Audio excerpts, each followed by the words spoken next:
Notre-Dame, the heart of Paris. Thousands of tourists stop here, leave their buses, visit the cathedral, buy souvenirs and take snapshots. For newcomers like them, this is an essential part of discovering Paris. This is the road that runs behind Notre-Dame, where the tourist buses stop. Behind the road is a small garden. It's neither beautiful nor ugly, rather bare, and seems to be there mostly for children or casual strollers. This is a commonplace little garden, bland and ordinary, like many of the things that come before a sudden shock.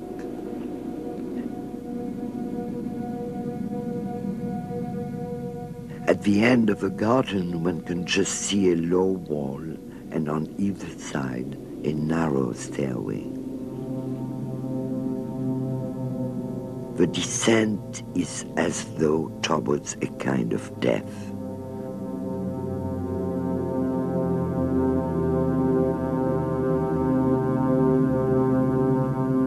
Once visitors have reached the bottom of the stairwell, the city has vanished. People understand, feel that this is a place of memories and quiet recollection before they even know the precise meaning of the place.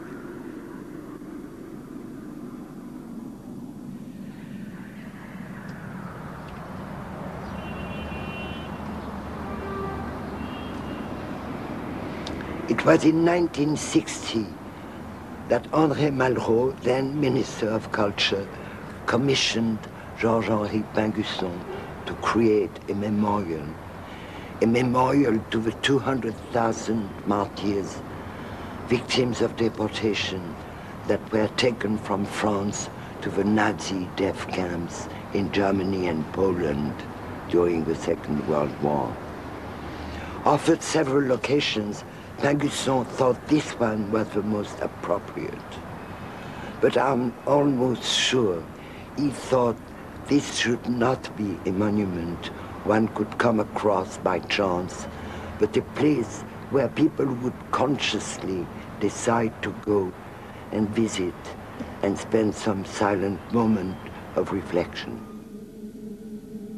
This place is so well hidden from the public gaze that I believe a parallel can be drawn between the difficulty of finding it and the mental block one still has in confronting the idea of the concentration camps.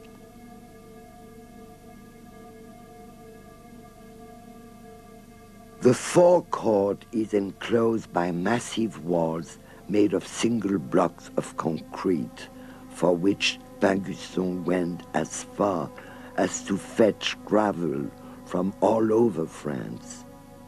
Broken up and crushed, they are a reminder of the geographical origins of each one of the 200,000 deportees.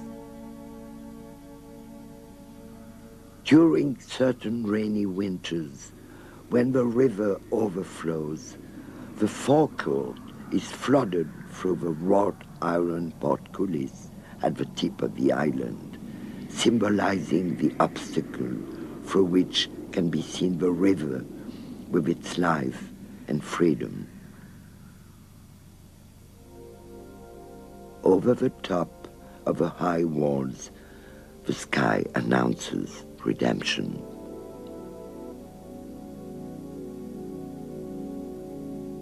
At the opposite end of the court, two walls look suspended like the jaws of a giant vice and seem about to slam shut. The narrow gap between them is the entrance to the crypt where an unknown deportee is laid to rest.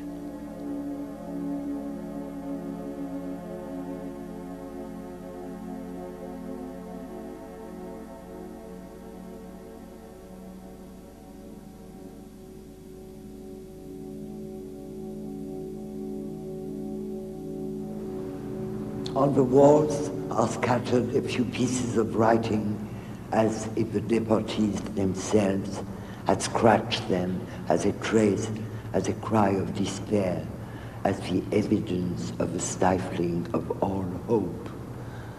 Pingusson has been as far as to invent, indeed to design, a new spiky alphabet, every letter of which can wound. They seem made out of nails and thorns.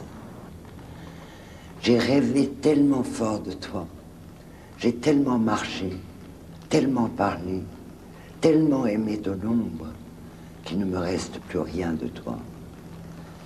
Il me reste d'être l'ombre entre les ombres, l'ombre qui viendra et reviendra dans ta vie ensoleillée. This is a building whose function is to do with thought, not action. Whichever way we turn by design, unflinchingly we are invited to remember the fate of the 200,000 people. On the right, names of the death camps are inscribed in triangles on the walls, and here, in a symbolic cell at either side of a crypt, is an evocation of the Nazi gas chambers. Built into the walls of these cells are urns containing human ashes brought back from the camps.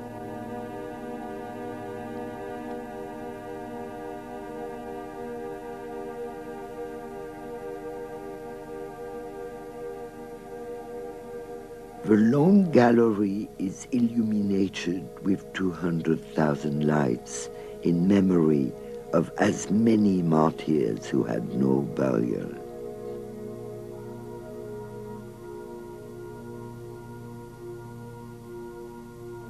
At the end of the gallery is a single light. The building has drawn us down, and into this point, this mere speck of illumination. If we turn and face outwards from the tiny light, we see the courtyard and the river and the bars again.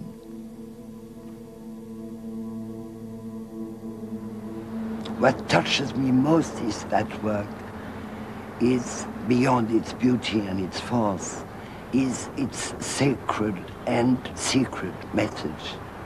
For the whole world, and perhaps for most of us, Pingusson's message is a mute gaze into the horror of abuse of power.